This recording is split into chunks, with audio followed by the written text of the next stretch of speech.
Kita masih di surah Ar-Ra'd dan kita sudah sampai kepada ayat yang ke-30. A'udzubillahi minasyaitonir rajim. Bismillahirrahmanirrahim. Kadzalika arsalnaka fi ummatin qad khalat min qabliha umamun litatluwa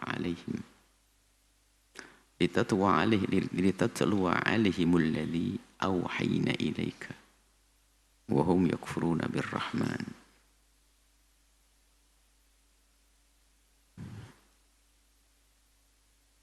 Sebelumnya dikisahkan tentang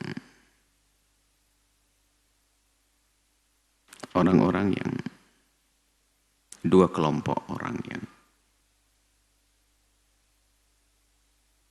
kelompok orang yang beruntung ahli iman dan kelompok orang yang membangkang. Dan itulah sejarah manusia dari masa ke masa. Dan setiap utusan akan menemukan dua kelompok tersebut. Setiap nabi mendapatkan dua kelompok. Manusia atau umat yang mengikuti dan mendukungnya dan yang memusuhi dan melawannya. Sehingga pada zaman baginda Nabi pun terjadi peperangan dan sebagainya karena di sana ada pembangkangan, ketidakpatuhan. Dan umat atau nabi terdahulu pun juga demikian. Begitu juga terjadi pada penerus-penerus baginda Nabi hingga hari akhir. Itu sunnatullah, Allah berlakukan kepada semua penyuruh kepada kebaikan akan menemukan dua kelompok tersebut. Kadzalika begitulah arsalnaka. Kami ngutus engkau wahai Muhammad fi ummatin, satu kelompok kaum.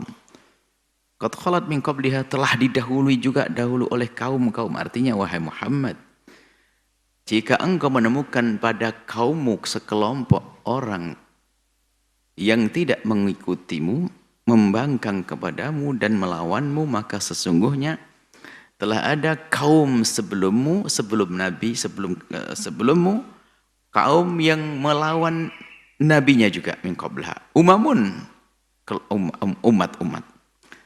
Artinya Allah ini hiburan, maksudnya pemberi untuk meringankan kepada baginda Nabi SAW bahwasanya jika jangan berlarut dalam duka dan kesusahan dengan adanya orang-orang yang tidak mengikutimu, dengan adanya orang yang membangkang, dengan adanya orang yang melawan. Karena telah ada nabi sebelummu juga demikian, punya kaum sebagian mengikuti, sebagian melawan. Dan itulah sejarah manusia dari masa ke masa. Dan hari ini pun juga demikian, wahai para juru dakwah, penerus baginda Nabi, para ustadz. Tidak mungkin semuanya langsung setuju, tentu ada sekelompok yang mengingkari, yang melawan kebenaran dari kelompok kebatilan. Dan itulah perjuangan. Litatluwa alaihimul ladzi awhayna ilaika. Tugasmu adalah membacakan apa yang telah kami wahyukan, diwahyukan kepadamu. Yang tugas baginda Nabi adalah menyampaikan apa yang telah Allah wahyukan. Wa hum yakfuruna birrahmani. Dan mereka mengingkari dengan Ar-Rahman. Ar-Rahman nama Allah Subhanahu wa taala. Jadi tidak biasa dulu Ar-Rahman. Mereka mengenal namanya Allah. Maka di saat menyebut Ar-Rahman, dipikir ada Tuhan lagi ya Muhammad selain Allah. Sehingga dalam sebuah perjanjian mereka tidak mau di saat dalam catatan perjanjian Bismillahirrahmanirrahim. Kenapa pakai Ar-Rahmanirrahim? Kita tidak kenal Rahman-Rahim. Maka dikenalkanlah bahwasanya Allah itu punya sifat dan punya nama Ar-Rahman. Wa yakfuruna birrahmani, mereka mempercayai adanya Tuhan Allah. Pun demikian mereka menyekutukan dengan menyembah berhala dan mereka mengingkari Ar-Rahman. Dijelaskan, kul katakanlah Muhammad, Ar-Rahman adalah Rabbi. Tuhanku Allah sifatnya Rahman, penuh kasih yang menjadikan indah dalam rumahmu, senangmu saat kau nerima anak, senangmu di saat kau dapat rezeki, senangmu di saat kau menemukan makanan, senangmu di saat kau tidur. Setelah tidur, senangmu itu adalah karena kasih sayang Allah Ar-Rahman. La ilaha illahu. Tidak ada Tuhan selain Dia. Alaihi tawakkaltu wa ilahi matab. Alaihi kepada Allah lah, kepada Ar-Rahman, kepada Tuhan lah. Tawakkaltu, aku berserah. Wa ilaihi matab, dan hanya kepadanya lah tempat untuk bertobat kembali, minta ampun. Ini adalah sudah pendidikan dari Allah untuk bagaimana Nabi memperbanyak diskusi dengan mereka orang-orang yang tidak beriman agar sampai kepada pemahaman tentang kebenaran. Wala anna Qur'anan sayyirat bihil jibalu aw qutti'at bihil ardu aw kullima bihil mauta. Seandainya kalau kalau Quran itu bisa untuk merubah gunung, memindah gunung, atau membelah bumi, atau membangunkan orang yang mati kemudian diajak bicara. Ini akan pertanyaan dari mereka sebelumnya, ayat sebelumnya pertanyaan mereka itu minta, cobalah wahai Muhammad, datangkan kepada kami itu mukjizat seperti yang didatangkan kepada Nabi terdahulu, tongkat jadi ular dan seterusnya. Nabi bisa menghidupkan orang mati, kemudian menyembuhkan buta dan seterusnya. Pada ayat sebelum dijawab itu semua dari Allah, bukan dari saya mukjizat itu. Kejadian begitu dari Allah, kalau Allah kasih aku dapat, kalau enggak ya enggak. Dan Al-Quran adalah mukjizat yang luar biasa mengalahkan itu. Kalau mukjizat para nabi itu ada pada masanya dan setelah itu selesai. Setelah kejadian itu berakhir, misalnya tongkat Nabi Musa. Setelah kejadian itu ya sudah selesai. Hanya sekedar kisah saja, sebuah cerita. Tapi bagaimana dengan mukjizat Al-Quran? Tentu yang bisa menilai Al-Quran juga adalah orang yang mengerti tentang sastra, tentang bahasa. Kalau orang nggak ngerti bahasa, ya nggak ngerti keindahan. Yang tidak ngerti tentang permata nggak akan bisa nilai permata itu berarti. Dipikir itu adalah pecahan beling, tapi yang mengerti permata, intan, maka ngerti itu barang berharga. Bulaga, para bujangga-bujangga, penyair-penyair unggulan yang ada di Mekah waktu itu terkagum dengan Al-Quran semuanya. Bukan sekedar kalimat-kalimat yang indah, tapi makna yang dalam. Maknanya yang dalam. Dan tidak ada yang bisa membuat tandingan. Itu kan mukjizat, dan itu menantang kepala siapapun itu, menantang otak-otak siapapun, menantang penyair kapanpun, sampai hari ini. Makanya kalau ditemukan orang-orang akhir zaman mencoba mengkritisi Al-Quran itu ya bikin tertawa. Yang lebih hebat dari dia pun tidak berani mengkritisi Al-Quran. Dari orang kafir zaman itu.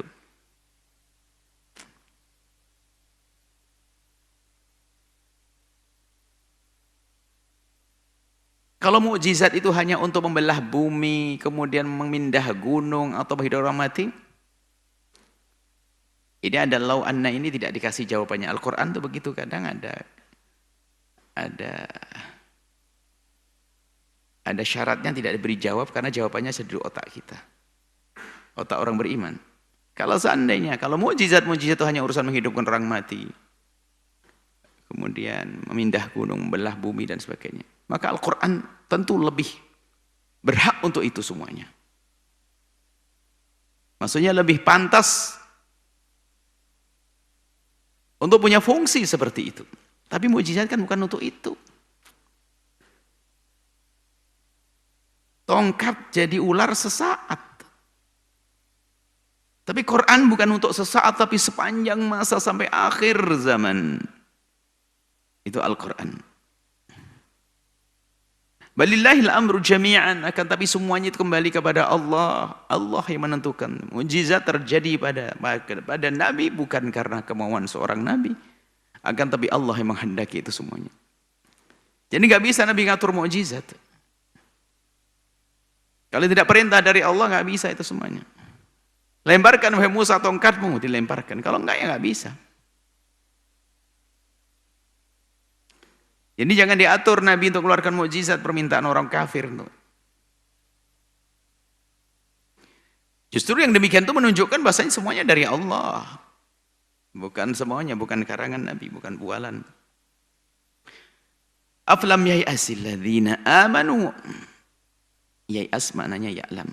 Apakah tidak tahu mereka orang beriman? An law yasha'allahu lahadan nasa jami'an. Apakah orang-orang beriman tidak tahu kalau Allah menghendaki manusia untuk mendapatkan hidayah, niscaya mereka akan mendapatkan hidayah. Ini bukan pertanyaan sesungguhnya. Maka ini juga tidak ada penjelasan, tidak dikasih jawabannya. Ya tentu. Orang beriman tahu dalam hal ini.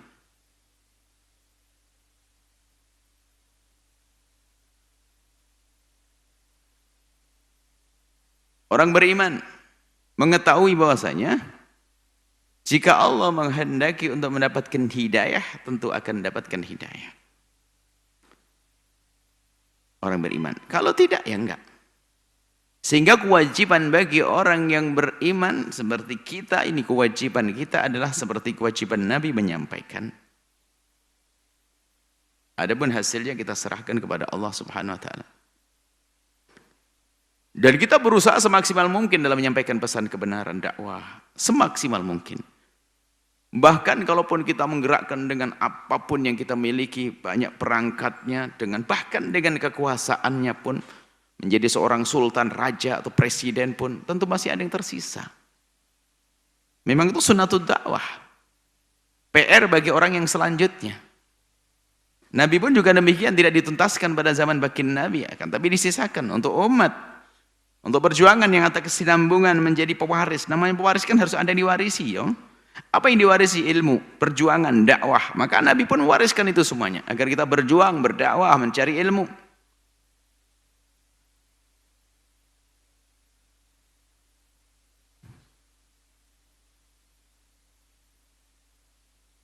Nah, biarpun demikian tentu masih ada yang tersisa. Wala yazalul ladzina kafaru tusibuhum bima sana'u qari'atun. Nah, masih ada sekelompok orang kafir. Senantiasa mereka itu terus orang-orang kafir itu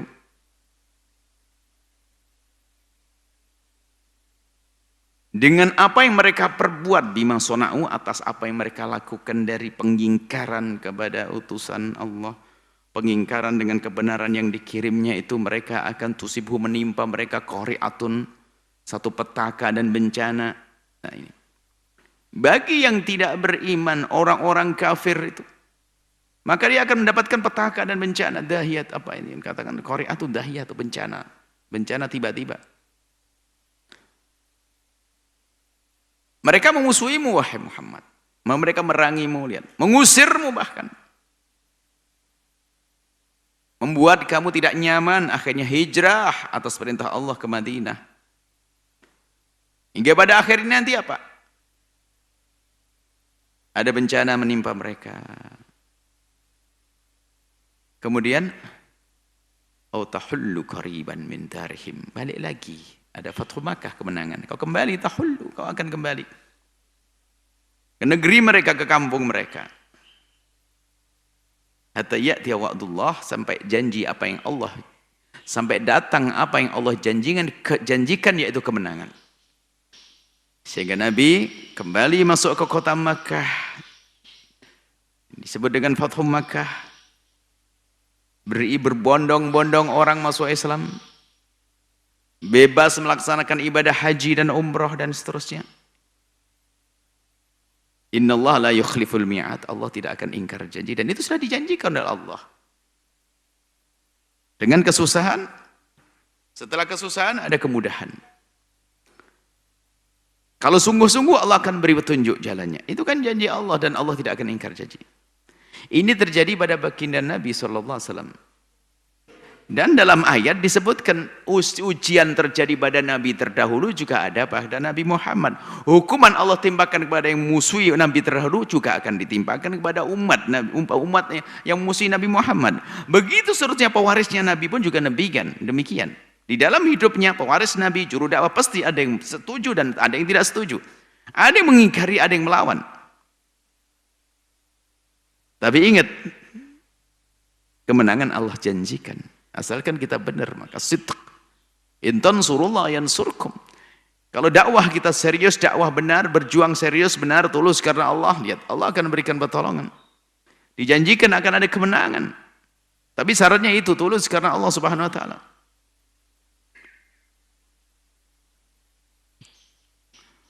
Walaqad istuhzi'a bi rusulin min qablika.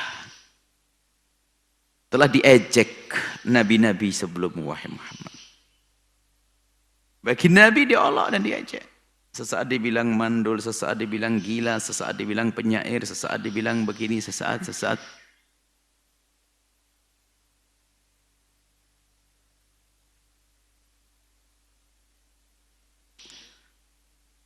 Mengejek Nabi, ada salah satu kisah, makanya hati-hati dengan Nabi. Suatu ketika ada satu orang ngejek. Beliau Nabi itu kalau belajar itu seperti turun dari tempat yang tinggi. Kalau berjalan, kakinya terangkat bukan diseret begitu. Kemudian beliau memandang ke bumi lebih banyak daripada melihat ke langit. Tawaduknya beliau.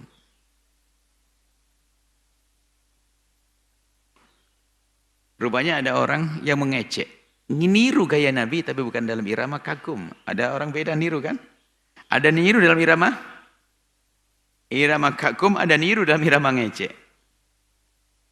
Rupanya ada niru Nabi gaya irama ngejek. Nabi mengatakan kau akan jadi seperti itu selama dia nggak bisa. Akhirnya menjadi rendah, terhinakan jalannya seperti itu. Karena bukan jalan tawadhu, jalannya mengejek Rasulullah sallallahu alaihi wasallam. Maka biasakan kalau sudah dinukil dari baginda Nabi jangan banyak tanya. Sampai disebutkan dalam kitab Mustalahul Hadis. Kalau bangun tidur hendaknya cuci tanganmu. Sebab kamu tidak tahu di mana. Aina batat jatuh. Di mana nginep tangannya itu kemana. Kan kalau tidur orang itu kan gak sadar tangannya kemana. Rupanya dia mengejek. Memangnya kemana? Mengejek Nabi. Subhanallah, di tidur berikutnya tanpa dia sadari rupanya dia memasuk ke tangannya sampai susah dilepaskan ke, mohon maaf, lubang belakangnya sendiri. Dihukum oleh Allah. Berani ngejek Rasulullah SAW. Makanya kalau sesuatu sudah dinisbatkan kepada baginda Nabi, kekaguman yang harus kita hadirkan. Kalaupun kita belum faham, jangan bergegas, jangan buru-buru untuk merendahkan. Urusan lalat pun ternyata sudah ditemukan bagaimana disebutkan di sebelah, di sayap kanannya apanya. Di sayap satunya adalah obat, sayap sebelahnya adalah penyakit. Dan biasanya kalau dia jatuh akan bersandar dengan sayap yang ada penyakitnya. Maka penawarnya adalah sayap kanan, sayap yang ada obatnya. Dibahas. Maka jangan sekali-kali merendahkan para utusan bagi baginda Nabi Sallallahu Alaihi Wasallam. Termasuk sunnah Nabi jangan dibikin guyonan. Jangan main-main dengan sunnah Rasulullah.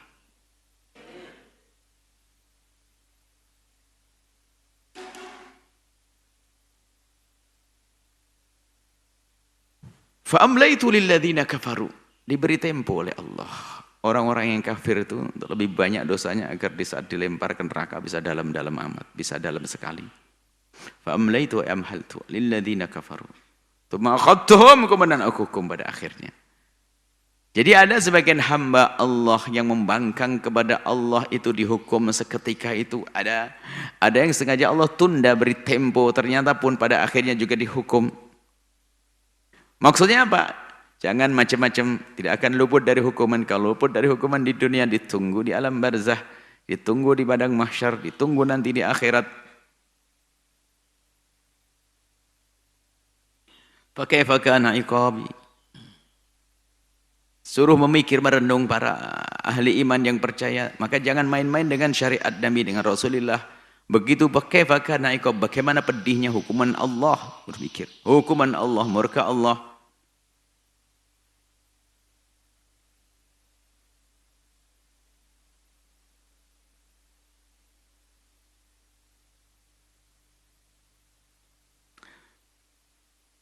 Afaman huwa qaimun ala kulli nafsin bima kasabat Ini sama, ini kalimatnya afaman ada. Kalimat tapi tidak disempurnakan, yang menyempurnakan adalah pikirannya ahli iman. Afaman huwa qa'imun ala kulli nafsin bima kasabat.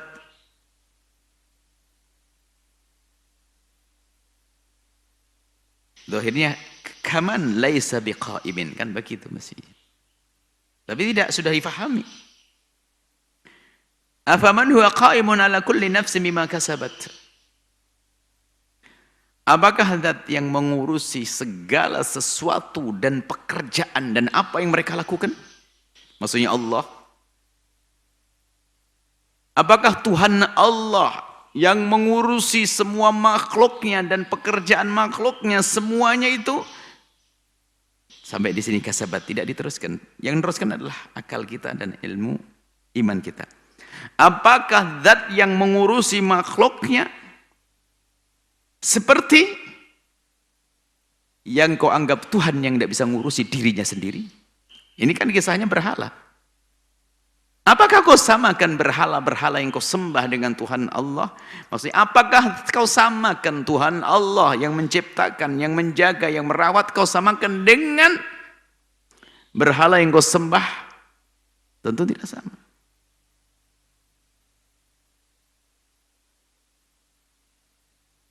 Waja'alu, yang mereka telah menjadikan lillahi syuraka, sekutu-sekutu bagi Allah. Ada Tuhan-Tuhan selain Allah. Maka katakanlah Muhammad, sammuhum, suruh beri nama mereka.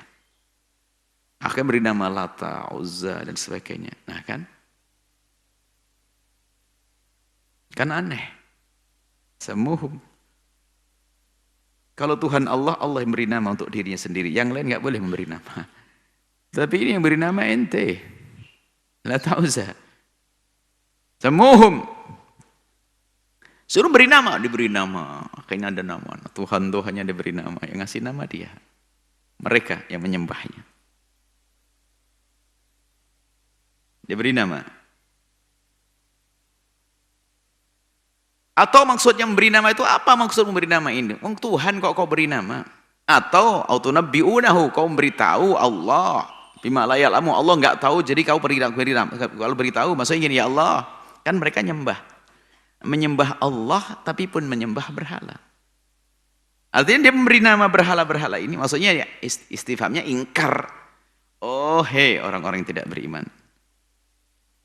Jadi kau ini ngasih tahu Allah kalau ada Tuhan-Tuhan di bumi ini, ada Lata, ada Uzza, ini kau ngasih tahu Allah atau bagaimana? Ya, bukan pertanyaan sesungguhnya.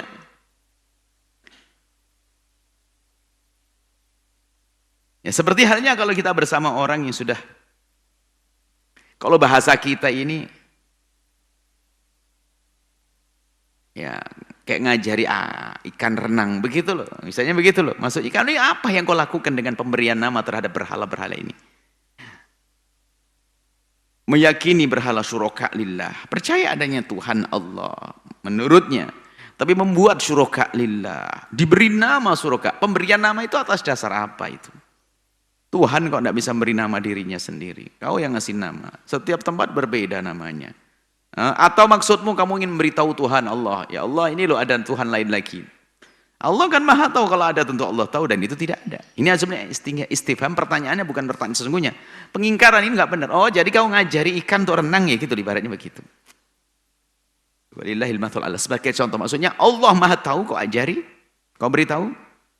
Autunabbi'unahu bima la ya'lamu fil ardi. Jadi Allah tidak tahu maka kamu beritahu. Bidhahiri minal qali, atau kamu tuh menduga-duga saja. Bidhahiri minal qali adalah praduga. Dhahir qol, dhahirnya yang terlihat. Kau hanya menduga-duga. Iman tidak dibangun dengan itu semua. Dengan keyakinan. Dengan kebenaran yang diyakini. Bal akan tapi sesungguhnya itu semua terjadi. Pembuatan berhala-berhala. Sesembahan-sesembahan yang dijajar di Ka'bah waktu itu. Atau yang ditegakkan di rumah-rumah mereka. Atau yang dibawa di saat mereka pergi, lihat, lalu disembah. Mereka adalah bal zujina lilladzina kafaru makruhum. Itu adalah telah ditipu ini kebohongan mereka, dusta mereka, makar mereka yang menjadikan mereka tertipu. Jadi mereka telah ditipu dalam zujina lillah. Syaitan yang menghiasi, teman. Mestinya syaitan yang menghiasi. Jadi karena mereka telah dihiasi. Dihiasi adalah ditipu. Ditipu dengan ini semua, mereka tertipu. Akal mereka kadang tidak bisa nerima sampai kisah bagaimana mereka menyembah sesuatu yang tidak bisa memberikan pertolongan kepadanya. Seperti kisah Sayyidina Umar pun juga kisah yang menurut Sayyidina Umar, ada kisah lucu terjadi padaku. Yang aku kalau ingat pasti tersenyum ketawa itu. Apa itu khalifah? Ya dulu waktu aku masih jahiliyah bodoh bener tuh. Jadi bepergian kan bawa patung nggak mungkin. Ya, tapi kan saya harus beribadah. Nyembah berhala, nggak ada berhala. Korma aku bentuk. Setelah itu aku makan. Kok bisa Tuhan aku makan? Kok percaya saya itu dengan keyakinan begitu? Nah, ini perlu dengan keyakinan-keyakinan. Menggunakan akalnya, masa yang diyakini semacam itu? Maka dalam akidah kita adalah keyakinan dibangun dengan nakli, nukil. Sekaligus akli, akal.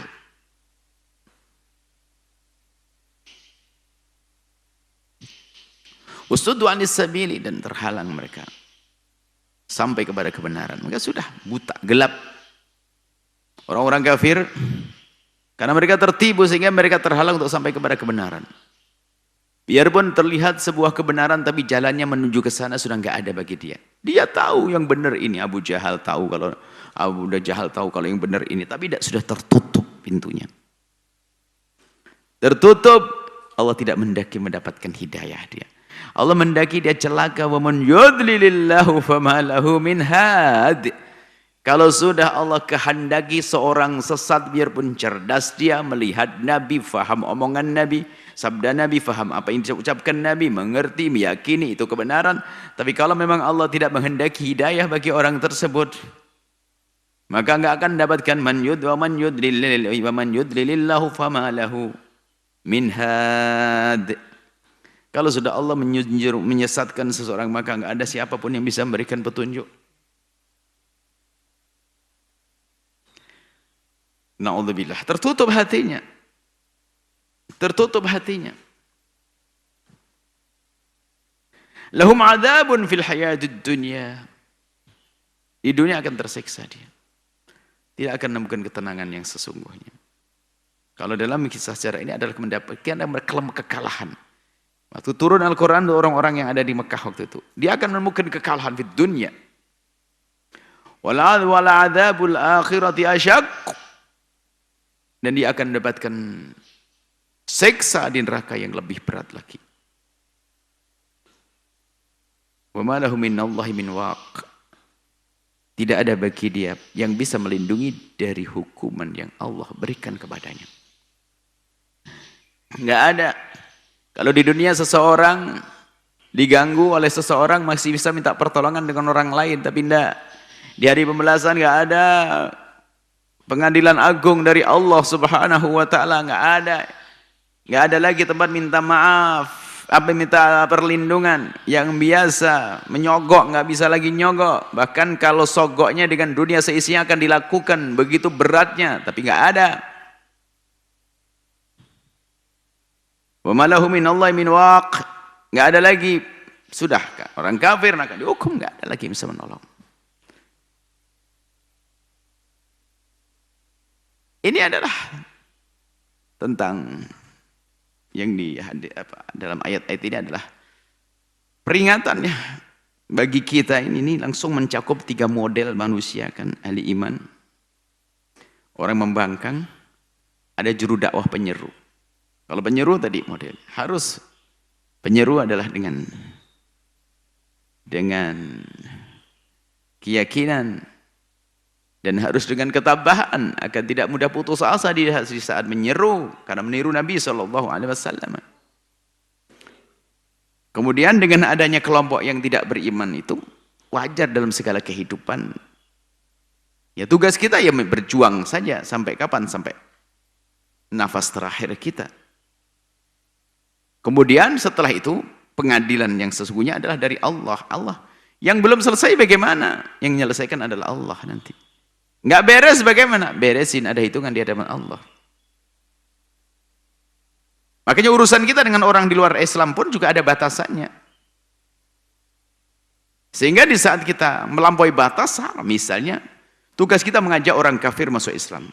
Dan mereka hidup lingkungan kita. Artinya mereka tidak mau, sudah selesai. Nama kafir dhimmi. Nggak boleh kita bunuh hal barai. Lalu bagaimana urusannya? Selesai. Nanti Allah menyelesaikan di akhirat. Sudah. Jadi tidak semuanya harus kita selesaikan. Tidak. Ada pengadilan agung nanti dari Allah Subhanahu wa taala di akhirat nanti. Sehingga sudah selesai, batas kita sampai di situ. Ya, kita paham di sini dalam berdakwah pun ada rambu-rambunya. Nanti akan diselesaikan oleh Allah dengan hukuman. Kalau tidak di dunia akan ada hukuman nanti di akhirat. Jadi tugas kita ada berjuang serius. Yang memberi petunjuk adalah Allah Subhanahu wa taala, dan siapapun kalau sudah ditutup hatinya oleh Allah, maka biarpun kalimat indah yang kita sampaikan, bantuan uang yang kita berikan, ancaman kayak apapun ya nggak bisa, apalagi ancaman. Islam tidak mengajarkan ancaman. Kenapa? Wa man yudlilillahu. Wa man yudlilillahu, karena orang yang sudah dipilih oleh Allah menjadi hamba yang terjerumus, maka tidak akan mendapatkan hidayah dari Allah Subhanahu wa taala, dan setelah itu mereka akan dihukum di neraka Allah. Dan di saat itu tidak lagi yang bisa menolongnya. Enggak ada yang bisa menolongnya, hukuman dari Allah Subhanahu wa taala. Semoga Allah memberikan kepada kita keistiqomahan di dalam menjaga iman kita. Kemudian berjuang di jalan baginda Nabi. Kemudian semoga Allah Subhanahu wa taala memberikan kepada kita kekuatan di dalam berjuang, tidak mudah putus asa. Tidak mudah putus asa, yang ada hanya semangat dan semangat hingga ajal kita. Hingga wafat dalam keadaan kita berjuang setelah panjang umur dalam ketaatan dalam perjuangan, wafat dalam keadaan husnul khatimah. Wallahu a'lam bissawab.